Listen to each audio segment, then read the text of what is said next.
Will Princess Donut and her heirs be okay? In this example, we are looking at a 26-year-old female physical therapist. She has no kids, she is single, she intends to have no kids, and she intends to stay single. She just wants to be able to take care of her and her cat named Princess Donut. Her primary goal is to be that cat lady, but also be financially stable. She's employed at a corporate hospital where she is making $95,000 a year pre-tax. She states that she is currently exhausted when she gets home from work and refuses to add any additional temporary work to help the situation, and she refuses to leave her current position of employment to find a better job elsewhere. Her current job has a quarter to the dollar match up to 4% of her pay, which she has been contributing up to the match. She is renting a 2-bedroom apartment for $1,400. This also includes her power, water, and trash. Her additional bills such as internet subscriptions, phone, groceries, eating out, paying for donuts, food, her pet insurance, gifts, it all adds up to an additional $1,400 a month. She has no credit card debt. However, she owes about $28,000 on a relatively new car at 4%. It was a 72-month loan and is now only at 48 months remaining.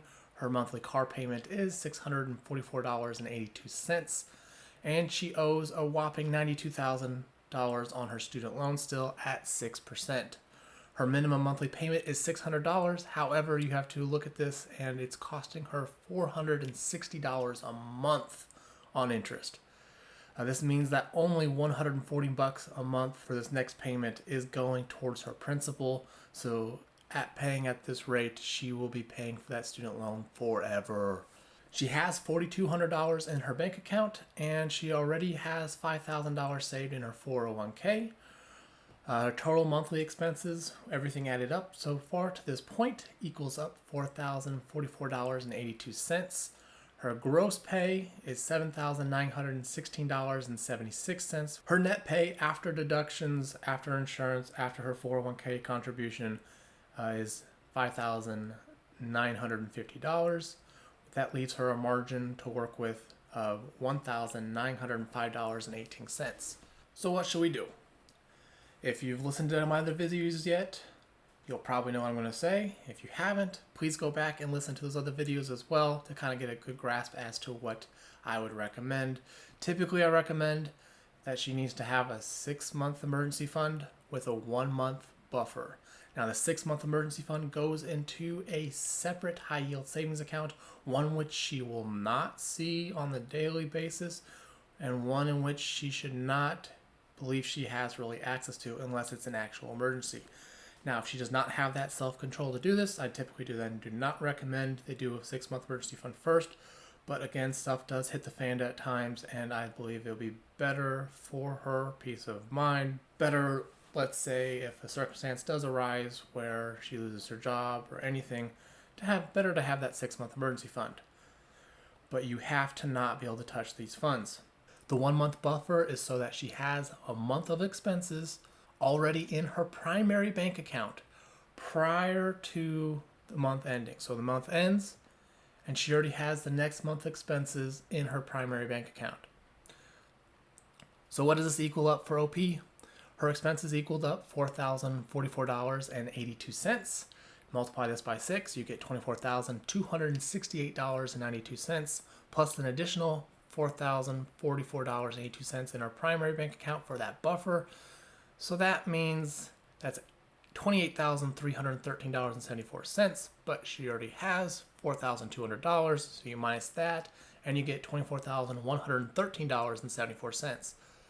Without making any cuts or changes, which was very important for OP in this situation, this would take 12.7 months to have a fully funded emergency fund. Remember, her student loans are still costing her about $450 a month just on interest at this point, while she's only paying $600. So at this point in time, after getting a fully funded emergency fund, after about 13 months, her student loan is still at $89,932. As it is a guaranteed 6% rate of return for her if she prioritizes paying this off, we are prioritizing throwing all the extra money towards this. So she's already throwing $600 a month at it. Now she has the $1,905.18, which gives us $2,505.18. And paying at this higher rate, it will take an additional 3 years and 4 months to pay it off at the higher rate. Go figure that a lot of people are still having a lot of student loans because a lot of people are not throwing that much money at their student loans. But it costs a ridiculous sum to go to these schools. I have a different series that looks at different doctorate level degrees or different degrees and how much it costs to get those degrees and if it's actually worth it. Please feel free to check out that series as well. And if you have any suggestions on what programs you want me to look at, please leave in the comment section what you would want me to look at. But please check out that as well. Also, don't forget to like and subscribe. I'm really trying to get to 100 subscribers by the end of the year, so any help there would be greatly appreciated. But again, as a warning, please avoid any high student loan debt. This is really just going to set you back. As you can see here, that we are 53 months into her situation, and we've just got a fully funded emergency fund and paid off the student loans. And really, a lot of that just helps because it's just her, and she makes a hell of a lot of money. So a lot of you guys in those, not in her money situation, but in her debt situation, are going to have real hard times and trouble getting that. So try to avoid high student loan debt because it will make your financial journey a bit harder. And unlike her, you may not be able to do the leniency of not having to pick up an extra job or two. So if you remember back to our beginning where I said that we had a car note still at 48 months, if you're simple at doing math, guess what? That car is now paid off. It's paid off about 5 months ago because we were dealing with a little bit bigger fires at that time, and she was again unwilling to sell it and downsize to a cheaper vehicle. So let's rewind a little bit back to 48 months. After she has a fully paid off car, she then puts the $300 a month into a high yield savings account at 4%. I recommend, again, either use a bank account where you can separate these funds, but ideally probably make two different high yield savings account, one for your car fund and one for your emergency fund. We got her educated on the Money Guys 23 and 8 rule for buying cars, which she seems to be down for the future, where she will at least put 20% down from here on out, that she'll take out a loan for no more than 3 years, and that the car note is no more than 8% of her take-home pay. With that extra $344.82 that was going towards the car payment, at the 48 months into this plan, or about 4 years, she opens up a Roth IRA account. And at 4.5 years into this plan, so now we're going back to where we were before, with her student loans and cars paid off. So at age 30 and a half, where she is debt free, congratulations. And assuming no raises, but let's go ahead and just say her rent went up another $200 and her other expenses went up another $200. So that means her other expenses now equals $3,200. Her take home pay still is $5,950, with the $300 going into the car fund and the $344.82 going into a Roth IRA. We now have a new margin of $2,105.18. So at age 30 and a half, what should she do with this $2,105.18? Remember, she's only been contributing to a Roth IRA for a couple months and not at the full allowable amount. And she's only been contributing a very limited amount to her 401k. And she has no other savings at this time.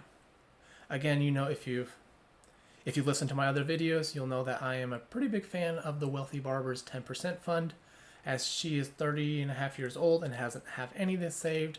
And after talking to her financial advisor, she decided that she can contribute 20% into this fund, which is $1,190 a month, into a personal brokerage account. To be able to max out her Roth IRA, she needs to be able to put in an additional $196.85 a month, which would be about $541.76 a month into a Roth IRA to get to the allowable $6,500 limit. After all of these expenses, it now leaves her with $718.24. She decides to put an additional $300 into another high yield savings account for future travel and vacation expenses. She also wants to donate to a few important causes to her, so she donates $100 a month for the women's shelter, she donates $100 a month to a no-kill shelter, and she donates $100 a month into a local food bank. This leaves her with $118.24 for additional wiggle room, which we're going to leave be just because things do fluctuate and cost more at times. More importantly, she stays consistent to this plan and sticks by it. After her experience of buying the car and paying that ridiculous sum for many years, she just decided to keep saving that $300 per month and makes her cars last by regular maintenance as long as she can. About every 7 years, she realizes that she has $30,000 saved up to buy one if she needs it, and she buys it cash from here on out, realizing that's a bit easier. So once we fast forward 29.5 years at the age of 60, she decides she has enough and is ready to retire.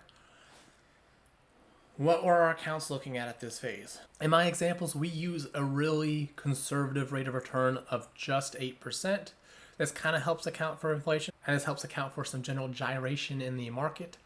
So, with an 8% return at age 60, what will she have in her 401k? Remember, she had $5,000 in her 401k balance to begin with, and that she's been putting in $3,800 in pre-tax with a $950 contribution match at the start of our example. So she's been contributing $4,750 since the age of 26 without taking anything out along the way. This would then leave her with $952,782 for retirement after only contributing $166,500. For housing, she's still in the situation where she does not want to have a house nor deal with any of those headaches. She is more than fine with renting till the end of her days. Her Roth IRA, after starting it about 4 years into the plan at age 30 after paying off her car, and then starting the full max at 4.5 years after paying off her student loans in its entirety, and again assuming an 8% return, after contributing $193,819, she should then have about $846,038 in this account. With the Pay Herself First fund, which typically is a 10% fund, but for her she was able to make it into a 20% fund. After putting in $406,980, she now has $1,659,829 to help her through.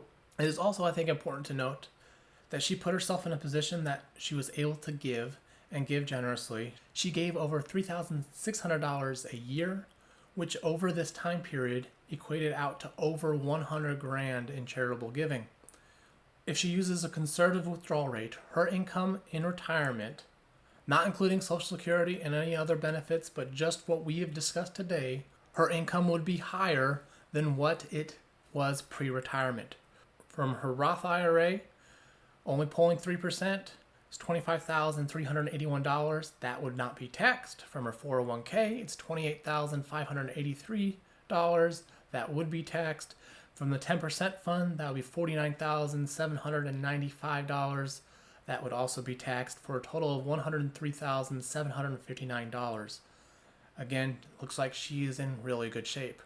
For those of you concerned about how Princess Donut would be and her heirs, it looks like Princess Donut III will be extremely taken care of and can afford pretty much any treats she wants.